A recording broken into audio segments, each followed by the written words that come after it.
And I think before long, the average healthcare provider, the average doctor will say, I've got to join the Society of Metabolic Health Practitioners. And I would encourage any healthcare provider listening, you need to go to the SMHP website and sign up.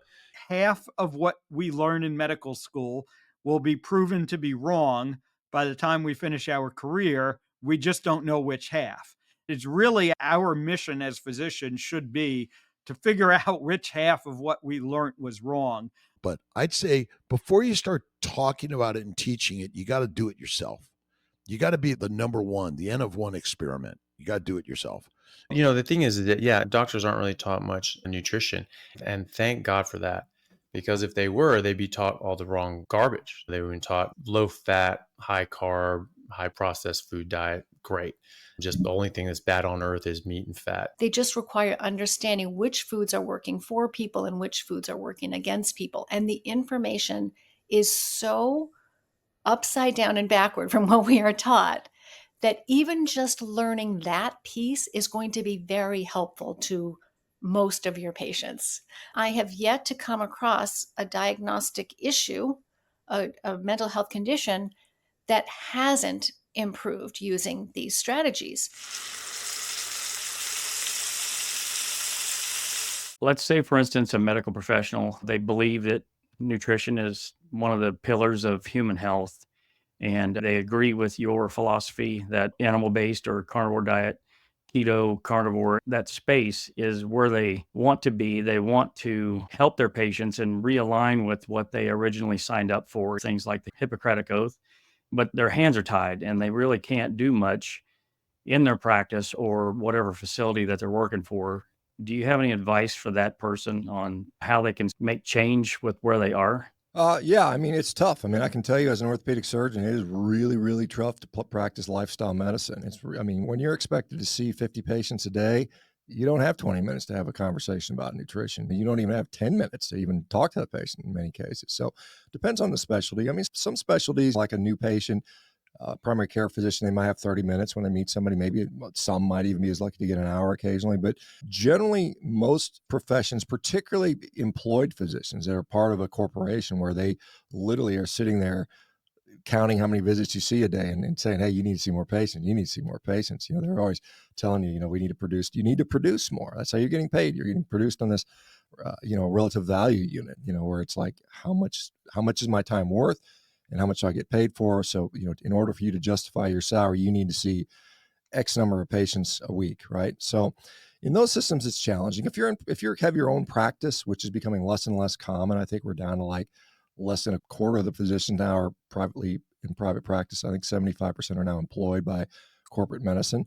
So if you're in that situation, I think a lot of physicians are finding that if they truly, truly want to kind of push more toward the lifestyle approach, they often have to go part-time. They literally have to say, I'm going to go part-time in my main career. Maybe I'll work 3 days a week doing this, and 1 or 2 days a week, I'll figure it out. Maybe I'll do it digitally, remotely. Maybe I'll have a clinic. I know there's an orthopedic surgeon friend of mine that I know is down in Monroe, Louisiana. And he was kind of funny. He was like, he had his own little clinic for diet and what lifestyle in town, but he also had his orthopedic practice. And he was like excited when like surgeries would cancel so he could go to his other clinic because he enjoyed that much more. He was like, I've done so many surgeries, I'm kind of over it. I'd rather do the lifestyles because it's more rewarding. I will tell you, just as a physician, it is more rewarding for me to see people that are actually getting happy because they're actually getting healthy, and not just, I have to see you because I broke my ankle, or I have to see you because I'm sick. They're like, I want to get better, help me. And they're willing partners. And that is a much more enjoyable way to practice. So I think just stepping aside, a lot of unfortunately, technology has been there's some negatives about technology. The positive about technology is we now have the capacity to do remote work in many cases. So I think that's a lot of how things are doing. And, in fact, a lot of the people that work for us are working part-time. They work their day job and then they spend 10 hours a week working for Rivera. And we anticipate hiring a lot of those folks until they can finally fully break away, because there's, like I said, you are vulnerable financially as a healthcare provider. Maybe you have $500,000 in debt from your loans from going to school, or you thought you're going to have a career and make X amount of money. So you bought a house or something like that. And now you're stuck with this house with a big mortgage and you're like, yeah, I got to make money somehow. And so it's kind of interesting to see that. I mean, you see like some people are going to quote unquote functional medicine, which, I mean, it may be a bit better, but I mean, a lot of it, they have to make money somehow. So they often get into ordering, $3,000 worth of labs and trying to sell you, $5,000 worth of supplements. And it's just kind of, it's kind of almost a scam in my view in some ways, unfortunately. But yeah, I mean, I think you got to like, look in your heart and say, is this something I really believe in and want to do? And then just maybe put a toe in the water, talk to somebody that's already doing it and see what they did and see if you can kind of just learn the ropes. It's fun. I make way less money doing this than I did as a surgeon, but I have way more fun and I'm much more fulfilled by doing what I'm doing now. And it's like I said, for me, it fits pretty well. Anyone we hire as our company goes through an extensive training course. We have a whole comprehensive curriculum set up for our new healthcare providers. We have tremendous amounts of resources at Rivera. That's for people we hire. So that's there. Beyond that, I mean, gosh, there's a lot of good people out there talking about metabolic health. I mean, it's not hard to find that. I mean, you just start Googling YouTube looking for metabolic health, and there's some really bright people in the field. Guys like Ben Bickman, who is part of our team, which is really nice. We have Ben, it's part of our research team at Rivera. So there's a lot you can learn. And honestly, I would have never considered this had I not done it myself. And I think that I think is an important step to experience it yourself so that you kind of know what's going on. Nothing beats personal experience. And because it'll open your eyes, it's quite eye-opening. And then you start seeing things through a different set of lenses, I suppose, right? Because, once you start learning things, you can see these patterns emerging in just about everything. You can see where it's, is it metabolic health? It's really an issue. Is it, there's different concepts that are out there. So yeah, I mean, there's a lot of conferences. Obviously there's medical conferences that focus on nutrition and lifestyle. I think there's the Society of Metabolic Health Practitioners, which is a group that focuses on this. And there's a lot of bright people as part of that do some education around there. But yeah, it's not hard to find it. If you look for it, it comes up pretty quickly. Let's say, for instance, medical professionals out there, doctors, nurses, clinicians, are inspired by what you're doing, what other doctors in the carnivore community and keto community are doing, and all of the anecdotal evidence, all of the YouTube channels that are out there now that are spreading this information like wildfire. And they're like, man, I really want to incorporate this into my practice. Is there anywhere that they can go for something like a CME in regards to this sort of thing? Or is it just Yes. go search YouTube? No, absolutely. So they need to go to the Society of Metabolic Health Practitioners, the SMHP. They already have a set of guidelines in place, and they're working on specific guidelines for type 1 diabetics and type 2 diabetics that'll be published shortly. What my plan is to make the ADS a sister organization to the SMHP. And then hopefully some cardiologist, maybe Dr. Ali, maybe some other cardiology in the low carb keto carnivore space will start the American Heart Society, right? And now we've got the SMHP, we've got the ADS, we've got the AHS. Who knows what other parallel organizations that are actually giving good advice, useful advice, easily understandable advice, unambiguous advice, that when you apply it consistently, your health improves.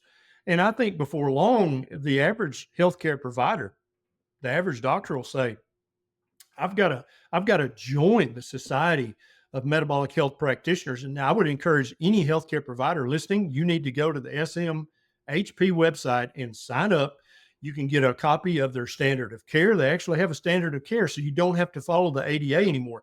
I had a doctor ask me on Twitter the other day, well, why is the ADA's standard of care? Why is that recognized as a standard of care? And I said, that's a very good question, doctor. Think it through.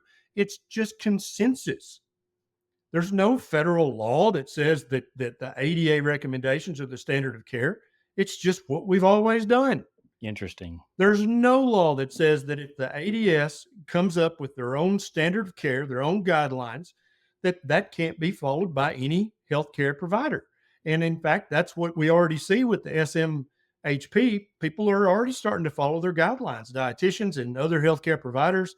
And I think you're going to see this quickly snowball in the only thing you're going to hear from the ADA is crickets chirping, because nobody's going to care what they have to say anymore, because more and more healthcare providers are realizing they've been bought and paid for.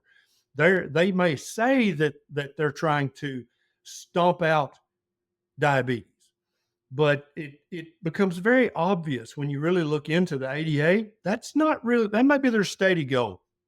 That's not their actual goal. I want to get your advice on, let's say, a medical student. They're learning essentially all the things that the system has to offer right now. Is there any advice that you can give to that person that's going through medical school right now? Yeah, the biggest advice I can give to someone who's going to medical school or thinking about going to medical school is you really need to question everything. You need to stay curious. There's so much that gets presented to us as absolute fact and dogma that isn't.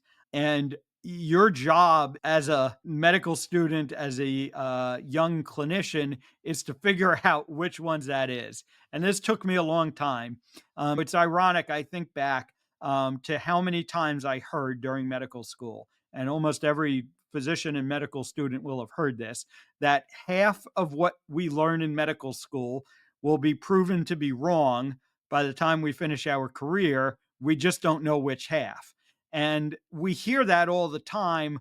But what I find is that we're not very good at putting that into practice. We tend to get out of medical school and think that everything we learned was fact, and we just need to keep following those facts. And yeah, we'll pick up some new facts along the way. We'll read some articles here and there. And that's how we're going to provide the best care for our patients. But it's really our mission as physicians should be to figure out which half of what we learned was wrong. And it's something that I wish I had paid more attention to earlier in my career.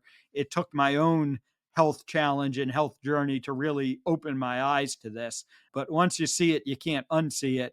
And now I look all around at the things that go on in medicine and the things that we believe to be true.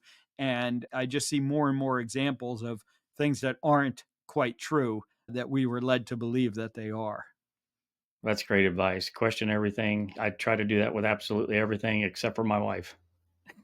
That's probably even better advice. For those that want to jump ship, I kind of want to be sort of an advocate for those folks. Do you know of any institutions or groups or anything like that these people can jump to, or potentially any continuing education in light of metabolic therapies and low carb, keto, carnivore, nutrition, things like that, to where they can kind of bolster up what their knowledge in the area and potentially move forward with some type of career there? Yeah. So, along the professional front, there are two organizations that I will point people to. One is the Society of Metabolic Health Practitioners, and that organization has really done a lot of work on creating the framework to educate practitioners, to certify practitioners, to give them the resources that practitioners need to do this, to put it into practice. And then similarly, less focused here in the United States, but equally prominent organization is the Nutrition Network, which Tim Noakes is really the guiding force behind that organization. And the Nutrition Network has published a textbook on ketogenic therapy. You can see it over my right shoulder there. And that is really a tour de force, and it is a great place for any practitioner that's interested in this to come and get the information, the foundation that they need, again, to put this into practice and to manage patients with. Those are two great organizations that I would point people to. So, oncologists out there, if they're listening to you right now and they're inspired by what you're saying in terms of metabolic therapies and treatments for cancer, is there any resources available that they can go to in order to learn more about this and maybe try to implement more of this in their practice? Well, I mean, we've published all of these. Whatever I'm saying to you is published, and it's open access. So all you have to do is put my name into Google and say, "Show me his publications." We published the with my physician friends as well. It's not. I have MDs that publish with me, and we published the Press Pulse Therapeutic Strategy for Managing Cancer, which was a framework, so they can get an idea of the science behind what I'm saying. What I'm saying is supported by hard science research papers and things like this, which makes it credible. Why it would be the most logical and effective way for treating cancer. Here's the hard science supporting what I'm saying, and that's in those papers that we've published. And we just published another big paper today, showing how glutamine produces energy through a fermentation mechanism, which nobody knew about. So that's going to be big. Because it's an amino acid fermentation. Everybody thought the amino acid was going to be respired. It's not respired. It's fermented. So that's kind of that's why it makes it even more critical to target the amino acid glutamine, because it's being fermented like glucose. So Warburg didn't even know about this. Don't forget, we're standing on the shoulders of Otto Warburg. He wasn't perfect.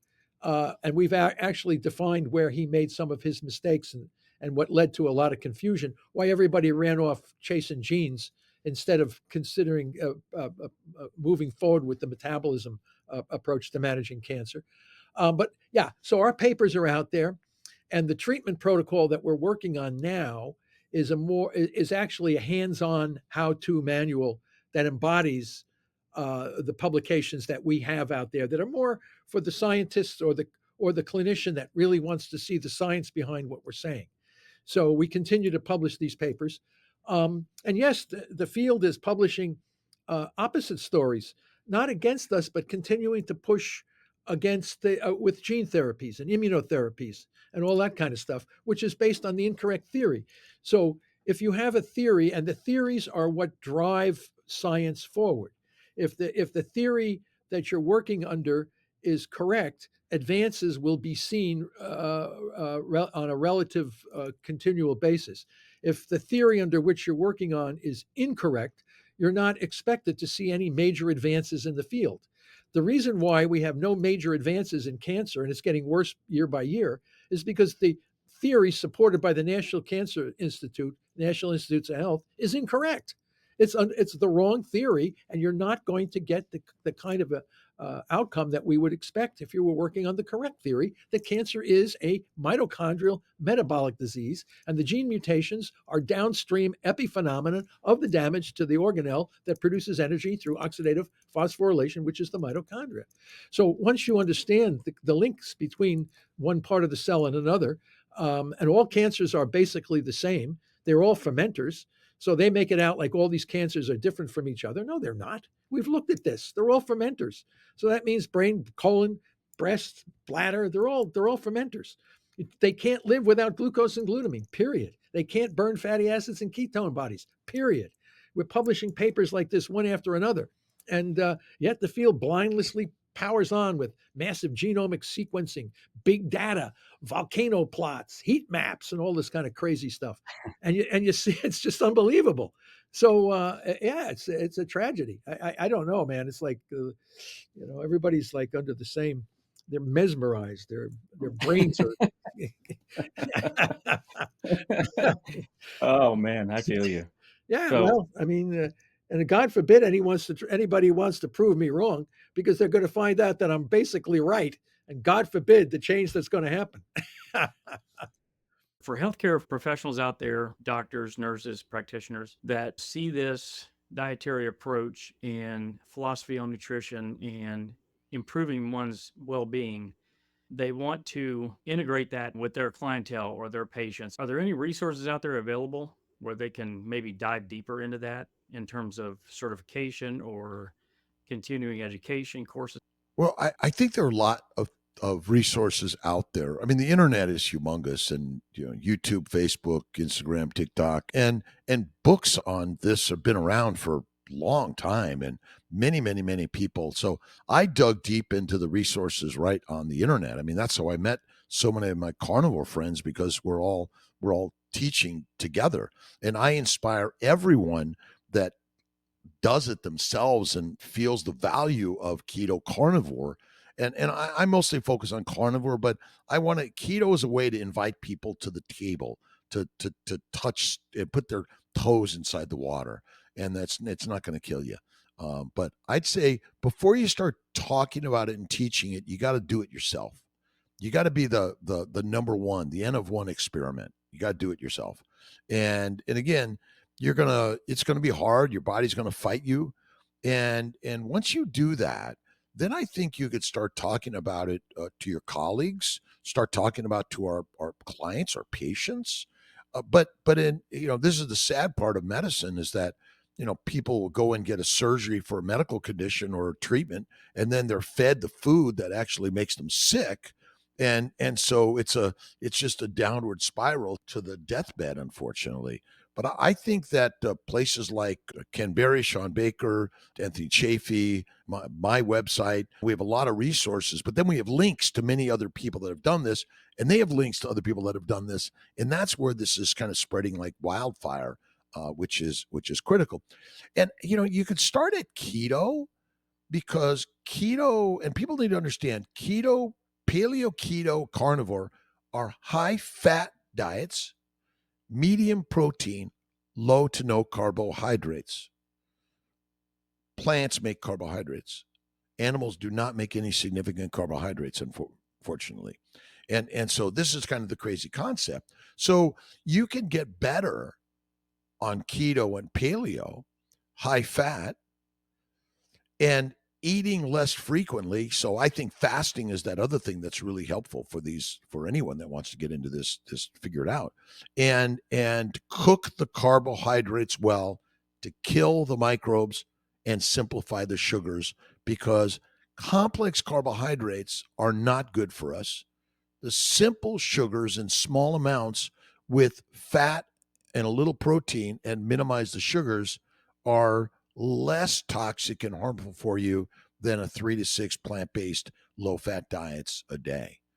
So I think the resources are like everywhere. Google it, listen and learn.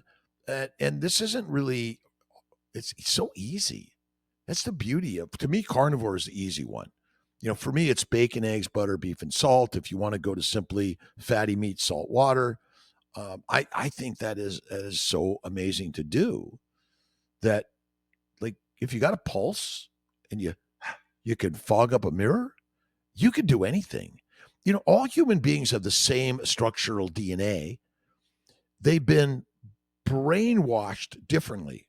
All of us have been brainwashed differently to believe whether I can or can't, or that easy or hard. And I say it's all hard, but we're born for hard.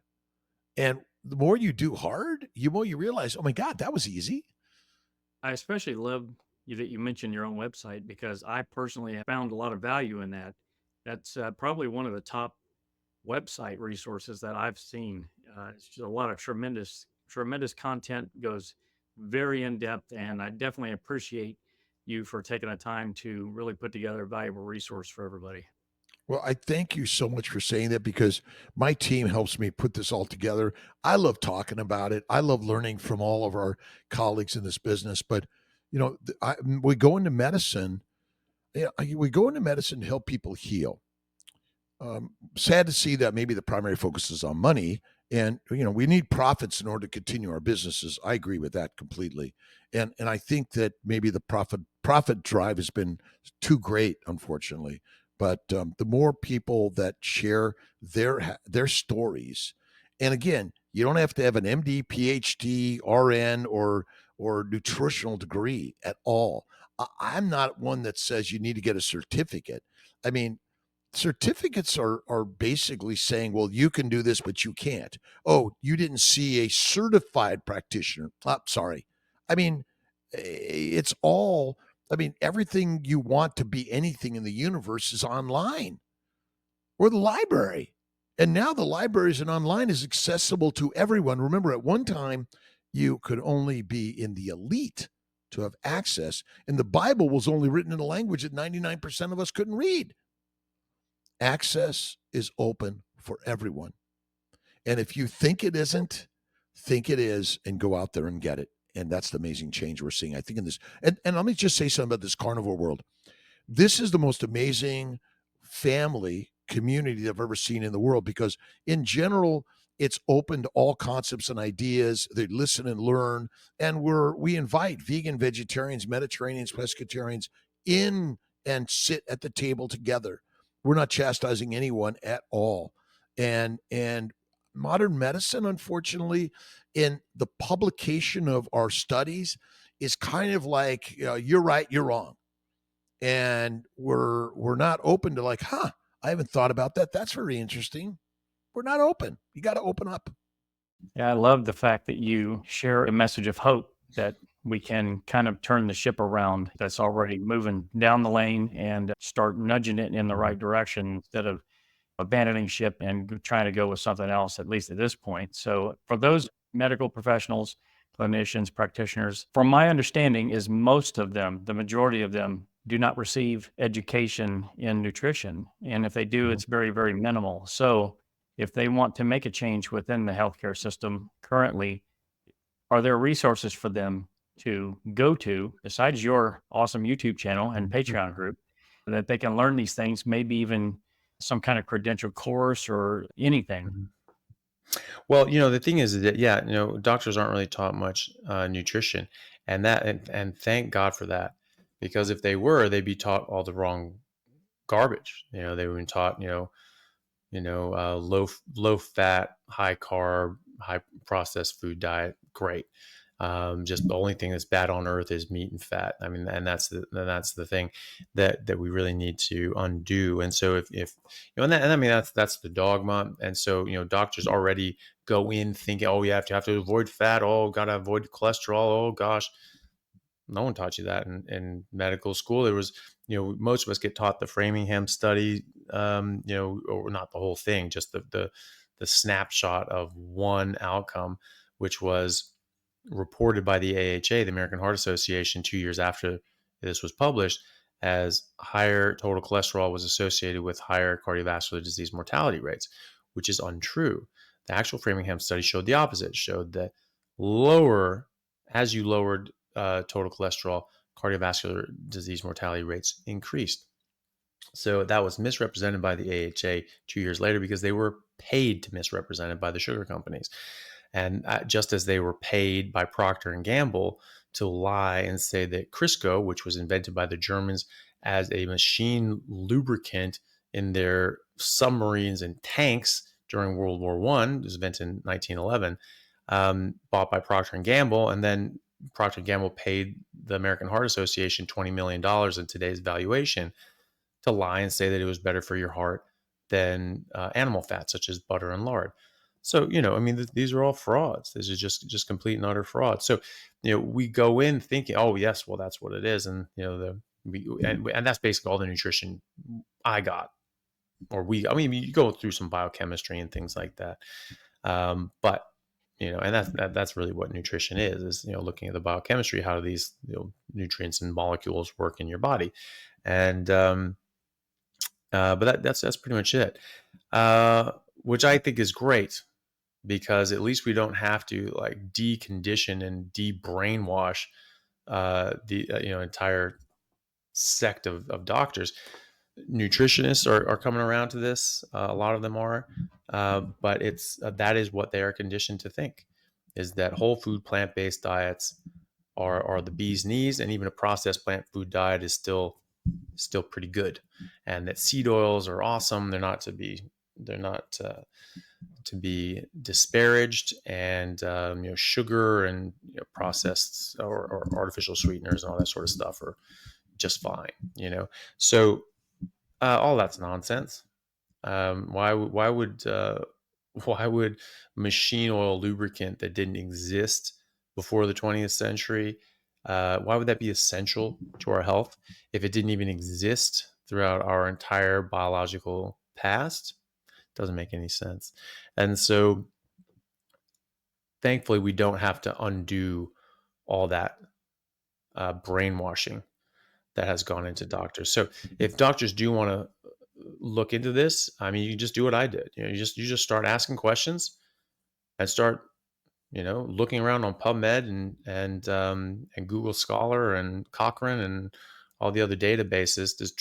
Start asking questions. Okay, if this is true, if plants are toxic, we should see differences in these sorts of areas. Let's look for studies in that. If is sugar contributory towards autism? Okay, we'll look for study. Okay, how do we figure that out? Oh, do we know how much candy kids eat? Well, what about formula? So I asked that question. I found a study with babies that are breastfed versus bottle fed, and they didn't distinguish bottle fed, formula fed versus pumping breast milk. But it's generally when people pump, it's because they're breastfeeding, then they pump, and if they can't just breastfeed in certain circumstances, and they're not just pumping and then giving a bottle full of breast milk. It's very uncommon. So the majority of that's going to be given these baby formulas that are high in seed oils, which don't exist in nature, and certainly not in breast milk, and sugar, right? And so yes, you'll see much higher rates of autism in kids that are fed formula as opposed to breast milk. People that eat more red meat pre-conception, lower rates of autism. Women who have higher intake of saturated fat during pregnancy, lower rates of autism. Women who have higher LDL cholesterol and total cholesterol during pregnancy, lower rates of kids with autism. The list goes on. So you can ask these questions and say, like, is there something to do with plants? Do vegans and vegetarians have higher rates of kids with autism? Yes, they do. And one reason for that is that carnitine deficiency, which was discovered by Texas A&M. So you can ask these questions, start looking in the literature, start at medical condition, whatever you treat. You're a neurologist. Okay, start looking at some issues in your field and put that issue into PubMed or whatever, and put ketogenic diet in with it. You will almost always find studies, experimental studies in humans, possibly in humans and in animals, sometimes just in animals, but sometimes in both. And you'll see. So, okay, you put in epilepsy, ketogenic diet. Well, look at that. There's 100 years of data on ketogenic diets benefiting epilepsy. And actually, that was the treatment for epilepsy for decades before we had pharmacological interventions. What about migraines? Well, look at that. There's another 100 years of data and literature on that, and experimental trials and studies in humans showing that this dramatically increases or improves outcomes and reduces frequency and severity, and sometimes even eradicates it. Well, what about cancer? Oh my, look at that. You have hundreds of studies in humans and animals in multiple different cancers showing the benefits of ketogenic metabolic therapy for this. So you can just do this and you just sort of look into this. The reason that we don't really know about this is because there is no big keto, right? So, we have big pharma, and they're gonna fund conferences, and they're gonna pay for CME accredited courses and all these sorts of things. So, the further education that doctors get is coming from the pharmaceutical companies generally. And then, every Tuesday you get a catered lunch and a meeting, paid for by that rep of the week. And they're giving you, oh, and here's the study, and here's some data, and this is our drug, and all that. Great. And you're like, oh, okay, great. And doctors treat them as if they're like the research wing of the hospital. They're like, oh, they're coming in and telling us, teaching us, oh, this is so great. No, they're selling you something. They're trying to sell you a product. And unfortunately, they have their hooks into residency programs in medical schools. The pharmaceutical companies dictate a lot of the curriculum in these institutions as well. And so, if you want to know the literature that's not being spoon fed to you by the company trying to sell you something, then you go look for it yourself, and you look for things on ketogenic diets. They don't have a marketing budget behind that to get this into residency programs and medical schools, and we have there's CME conferences and things like that people can and do go to, but they're not sending in the drug reps and things like that. The keto reps, as far as I know, Keto Chow isn't sending in reps into hospitals and diabetic wards say, hey, just don't eat carbs and this goes away, and, so we don't see that. So, but the studies are there, I mean, type 2 diabetes has been shown to be reversible by putting people on a high fat, meat based ketogenic diet. So an animal based ketogenic diet, a carnivore diet. Carnivore diet is a ketogenic diet.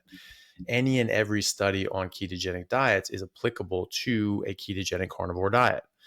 And so, that's something that we need to remember. So as far as courses are concerned, there are some, I'm a sort of I'm ambassador for the Noakes Foundation, just trying to raise awareness and let people know, that they're doing good work over there in South Africa. And they think they have accreditation courses. There are sort of metabolic medicine, metabolic health sort of courses. And who else? I think Rivero in America does some. I don't know how focused they are. I know they have sort of some courses, but I don't know how focused they are on doctors and clinicians, but they do exist. I think the main thing is that you just start talking to people and you start looking at different conversations like this. You look at, my channel, Dr. Barry's channel, Dr. Baker's channel, Dr. Paul Mason's channel, Low Carb Down Under, fantastic resource. That's videos of all these different medical conferences and lectures from top clinicians, scientists, and researchers talking about the evidence, talking about going very data-driven medical lectures, and you'll just see what this is, and then you start applying these very simple principles, and you will see dramatic improvements in your patient's health. And so that's what you can do. I mean, a lot of us are self-taught. A lot of us have just gone into this and started digging in to the literature and saying, okay, what the hell do we know? What can we prove? And what do we still have to find out yet? And I think that it's actually quite an invigorating journey when you start on it. It's very interesting because you get back to what root medicine is, and so that childhood fascination with the body and with health and being a doctor, like, wow, I'm going to help people, I'm going to cure diseases, I'm going to be a doctor. Oh, that's going to be great. Well, you get to do that now. It's very easy to get back into the mundane. Oh yes, we're doing this, and it's very cookie cutter, algorithmic sort of things. Yeah, this happens, then you do that. Oh, this happens, then you do that. You recite this drug, and that can have that side effect. So you have to do this, you have to do that, and it's just just one thing after another. But it's mindless work. It's just algorithms. You sort of mentioned off air, but talking about like AI taking things over. Like a lot of this stuff could be easily done in that regard because it's just a bloody algorithm, and and yes, that helps people remember saying like, do this, then this, then this, then this, then this, but it doesn't take a lot of brain power. It takes a lot of study, and there's a lot of stuff to remember, and you have to be able to apply it clinically in a real world situation. That actually does take some skill, but it's not like you're really all as engaged as you could be. And when you do this and you're having a life and death situation, someone comes in with a traffic accident and they've got a head full of blood and their pupils blown, you're like, okay, we need to get them into surgery right away. We get them there, we decompress their brain, we fuse their spine, we do all these sorts of things, and they survive and they get to walk home and hug their kids again. That's amazing. I mean, that's real medicine, is saving a life like that in that acute instance. And there's so many other examples of this, of people having these real emergencies that people can reach out and use the magics and miracles of modern medicine to help people with. That's amazing. That's real medicine. A lot of this other stuff is again just trying to rearrange deck chairs on a sinking ship. We're just sort of fighting against the tide. I mean, I've spoken to doctors who wanted to go into vascular surgery, and they said, you know what, I'm not doing this because all these patients, all they're doing is they're just smoking and drinking, and that's why they're here in front of me, and I'm going to spend 16 hours doing bypasses and fixing their limbs and saving their leg, and then they're going to go and ruin my work by just continuing their habits and lifestyle that got them here in the first place. So like, yeah, I'm not going to do that. That's like Sisyphus pushing a rock up a hill in Hades. It's just, it's not worth it. It's just like, okay, you did all this work and "Ugh, okay, got to do it again. Fine. All right. Start over." And that's what it is. It's very defeating. It's very hard mentally to deal with that sort of thing. This is great. This is totally different. You get to cure people. You get to fix them. Yes, someone comes in and they need a bypass. You do that. I mean, like, listen, this goes away if you do make these changes. Do you want to lose your leg? Do you want to lose your life? Do you want to lose your kidneys and your heart and your brain, your everything else? Do you want to lose everything? Okay, that's the direction you're going. You make these very simple changes. They may not be easy, but they are simple. You make these simple changes, your life changes, and you will not have these issues anymore. Dr. Fetke did that. He was an orthopedic surgeon who was sort of the only one willing to do foot amputations, leg amputations, because it's not a nice surgery. No one really wants to do it. And so he was willing to do that because people needed it. But he didn't like it. And he found that, hey, you can actually reverse this and reverse your diabetes and stop this progression if you just go on this high-fat, meat-based ketogenic diet, keto carnivore diet. And he was reversing people. He was reversing their diabetes. He was reversing their issues and made it so they didn't need their whole leg chopped off, maybe just the front of their foot or maybe just a couple toes, and reversing their diabetes. And then problem didn't progress from there. That's real medicine, and that's something that you can that's a real change that you can make in your patients' lives. And every doctor is going to want to do that. I mean, there's clowns out there that just want to make a bunch of money. Dr. Baker, Sean Baker was an orthopedic surgeon. He is an orthopedic surgeon, but he was a practicing orthopedic surgeon for a while in a practice that in New Mexico, and making a lot of money. They were very successful. They did a really good job, and then he started finding that these dietary changes could actually help his patients, and they didn't even need surgery. And he was like, "That's great. That's what we want. We want to help people, and then you don't need surgery." Dr. Fetke found that as well. He said, "Hey, you need a shoulder replacement, you need a knee replacement, a hip replacement. Great. Yeah, you qualify for that. Here's your date. Sign you up for 3 months. This is your date in 3 months. But until then, you need to be on this diet." And he said that when they were able to stick to that, more often than not, they called him after about 2 months and they say, "Hey, doc, I don't think I need my operation. My hip feels fine. My shoulder's great. My knee's fine." So, he's just like, "Yeah, sure. No problem. Anything changes, just let me know." And that's what he wanted. That's what he was going for. Unfortunately, and that's what Dr. Baker was doing too. He was getting these people not needing the surgery.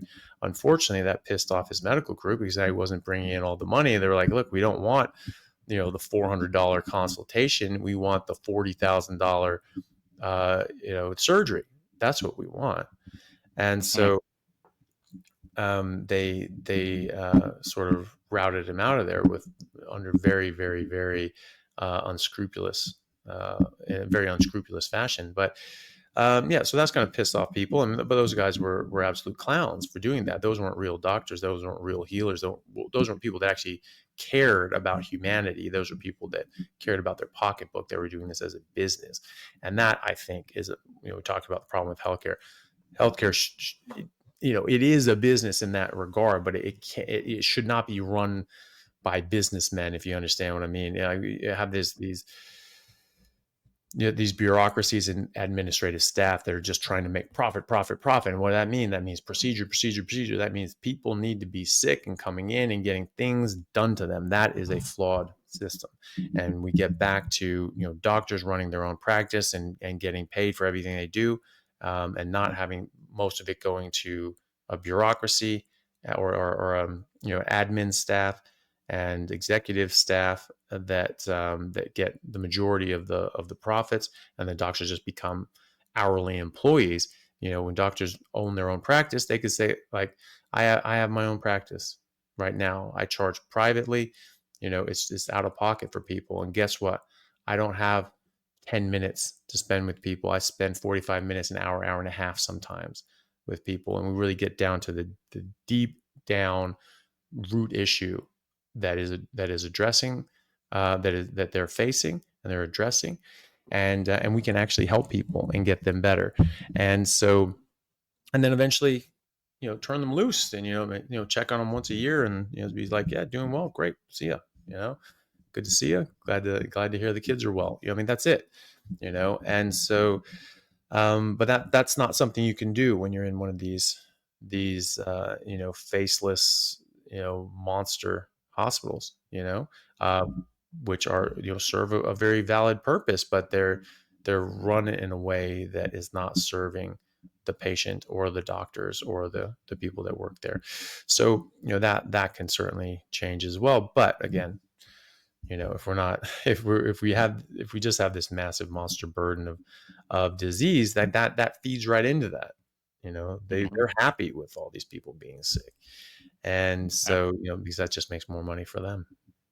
You kind of touched on this a little bit, the training program that you have. Where would a medical professional, clinician, psychiatrist begin to explore metabolic therapies and diet integration? Is there any certification course or official materials where they can go and find this stuff? I know Metabolic Mind has some materials, but is there anywhere where they can go and essentially get certified? Yeah, so first of all, I want to echo what you're saying about Metabolic Mind, which is a phenomenal organization that is working very hard around the world to put this information and inspiration and educate in the hands of people right now. And that's I share that mission with them 100%. So Metabolic Mind is a wealth of information. If you're a clinician listening to this and you want to begin to learn more about these strategies, that is the first place I would go. I teach a clinician training program, which is CME certified. And so, if you're interested, I teach it in live small groups virtually, or there's also pre-recorded versions of it available that are self-paced. So that's another way that you can, if you really want to know the how to use these strategies to help your patients with all different types of mental health conditions. That information, you can learn more about that program on my website, which is called diagnosisdiet.com. There is a training tab. And if you look at the training tab, under the training tab, you find lots of information about the course. But even before that, the reason, one of the many reasons I wrote this book, Change Your Diet, Change Your Mind, is I wanted there to be an easily accessible, affordable way to put this information in people's hands.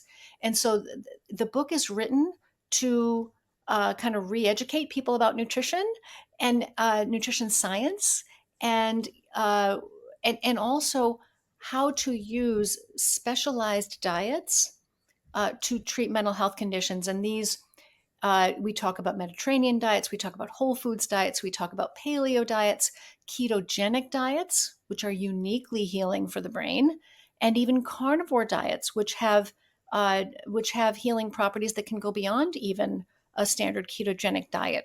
And so there are many different strategies available to people depending on how they want to engage and what they feel ready to explore. I very intentionally did not write the book only about ketogenic diets or only about carnivore diets, because I understand for many people, a low carbohydrate diet of any kind is a non-starter. And I want people to know that there are plenty of healthy changes you can make to your diet, or that you can help your patients make to their diet with a little counseling, and that don't require lowering your carbohydrate intake. They just require understanding which foods are working for people and which foods are working against people. And the information is so upside down and backward from what we are taught that even just learning that piece is going to be very helpful to most of your patients. So it's an easy place to start. It would be the book. And as you said, there's lots of science behind it that I've worked very hard to put together all in one place to satisfy people's curiosity, but also give them the, to really show them how much science there is behind this other way of thinking about food, despite everything we've been told is true, which isn't. I love that. And I'll definitely make sure that I link that in the description below for everybody for easy access. Your book, the training program, Metabolic Mind, as resources for everybody. So can you kind of share any examples, no specifics, obviously, of mental health transformations using metabolic therapy? Absolutely. This is the kind of work that I do every day, and I've been doing this for many years. So I've worked with hundreds of patients using specialized diets. The cornerstone of my practice is ketogenic diets, and that includes carnivore diets too. But there's a special power in ketosis. And I know that a lot of clinicians may not be familiar with the ins and outs of ketogenic diets and how beneficial ketosis can be. It's a very beneficial metabolic state that essentially allows the body to start burning more fat than sugar. So the ratio of how much fat to sugar you burn changes. Most people, the way they eat, they're burning mostly sugar for energy, and that includes the brain. And what you're doing is you're flipping that ratio upside down so that you're burning more fat than glucose for energy.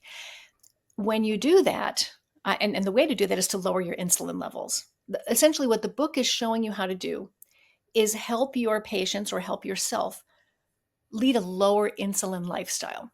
Because if you get your insulin levels down, then your body can enter this fat burning mode that is it's uniquely healing.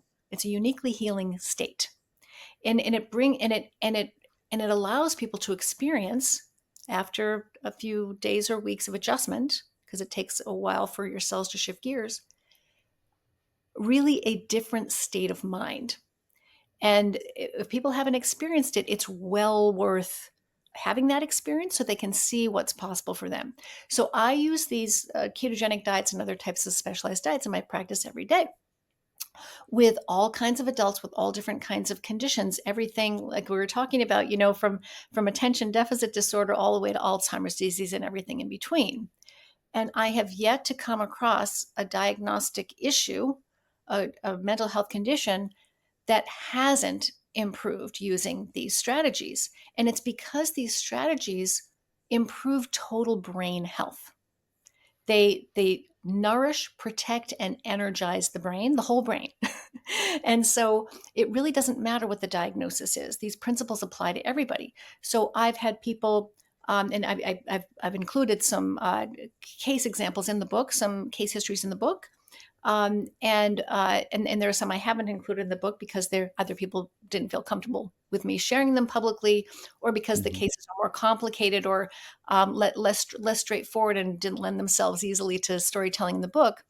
So, but in the book, you'll find examples of people with decades of depression and anxiety completely resolving, within a matter of weeks on a ketogenic diet. People with eating disorders, people with early Alzheimer's disease normalizing their cognitive testing after, again, just a few weeks on a ketogenic diet. People trying carnivore diet and seeing, years and years and years of symptoms disappear. And so there are many different examples of this in the book. There's an entire chapter about ketogenic diets in particular for mental health that includes a variety of stories that people have been generous enough to share publicly. And then in my ongoing work, I am continuing to do clinical work. And there's a story that I don't share in the book because it's an ongoing case and very interesting.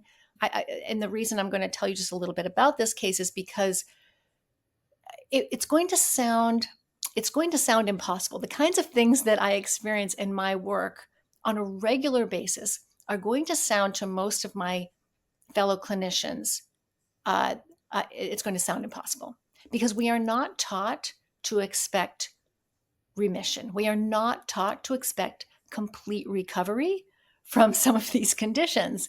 And so, but this is what I see in my practice. I don't see it every day. Some people don't get all the way better, but I can count on less than two hands, fewer than two hands, in the hundreds of patients that I've seen over the years, the number of people who have not improved to a meaningful extent using these principles. So, but even in cases where you would think there is no way that a dietary intervention is going to help this person. So, for example, there's a woman in her 70s, a lovely woman. She's perfectly happy with me telling her story, just not her sharing her name. So I call her Bella. And in her 70s, 40 years of disabling recurrent manic episodes that had, she would be hospitalized twice every year, like clockwork, every summer, every winter for 2 to 3 months, just to go into the hospital until the mania subsided. There's a seasonal pattern. And then she would be discharged home for the fall and the spring, and then like clockwork, every winter and summer, back in the hospital. And this woman had tried so many medicines. And, her daughter consulted with me. And, this was now probably 4 or 5 years ago now, because I still work with them, said, do you think a ketogenic diet could help my mother? Because, the daughter was using the ketogenic diet for her own purposes for a completely different health condition. And to myself, I'm thinking, I don't know. I mean, this is a woman who's taking, many hundreds of milligrams of clozapine, a very, very powerful antipsychotic medication, a second antipsychotic medication, Seroquel, and a small dose of a mood stabilizing medication, lamotrigine. This is a woman who's taking a lot of medication. And the last time she'd been hospitalized, because the medications were viewed as, there wasn't anything more that they'd been changed multiple times, and there were just no changes left to try. She was treated most recently with electroconvulsive therapy, or what used to be called, shock therapy, ECT. And so there just wasn't anything left to try. And so, her mania ran its course just as it always did. She was discharged back home, but still not doing well. And, a lot of anxiety, a lot of fears, irrational fears. So she would misplace something in her. She lived by herself. She still does, lives by herself. She would misplace something in her apartment, and she'd call her daughter, multiple times per day, and well into the night, believing that somebody had broken into her apartment from the building and stolen the item that she'd misplaced. And even when the daughter installed cameras in the apartment to reassure her mother that this was not happening,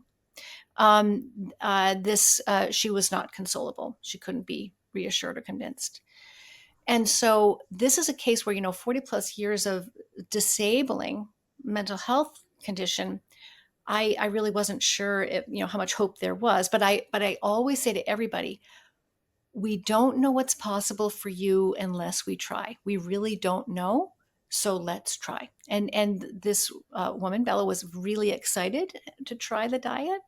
So, and within 2 weeks, noticeable improvement in her symptoms, easy to reassure. If she misplaced something in the apartment, she'd call her daughter, Mom, maybe you misplaced it. And she said, oh yeah, let me go take a look for it. Unheard of. Waking up earlier in the morning, able to read and engage with books again, remember and enjoy reading books, socially improved anxiety level way down, mood much better, everything improved. And so this was within 2 to 2.5 weeks of starting a ketogenic diet. This is a woman with 40 plus year history of severe disabling psychiatric symptoms. And so this is really, it's just, until you work this way, you really have no idea what's possible for your patients. And I think, I'm continually surprised in my work now. I still, even after all this time, I still think, I can't believe what I'm seeing. And it's just because we're talking about root causes. I mean, diet isn't the cause of every mental health condition. There are certainly, there are, of course, other factors. But I've come to understand that it is the most powerful lever you can pull. And most people improve. That's something you cannot say about any psychiatric medication. I love that.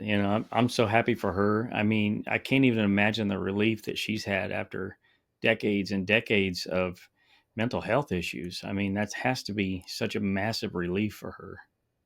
It is, and it's an evolving case. It's not a perfect case. I think it's really important to be transparent with my fellow clinicians that you are not going to cure everybody with these dietary interventions, but you are first of all, you're not going to do anything. They're going to do that for them. They're going to cure themselves, but you're going to give them the tools and the support and the guidance that they need.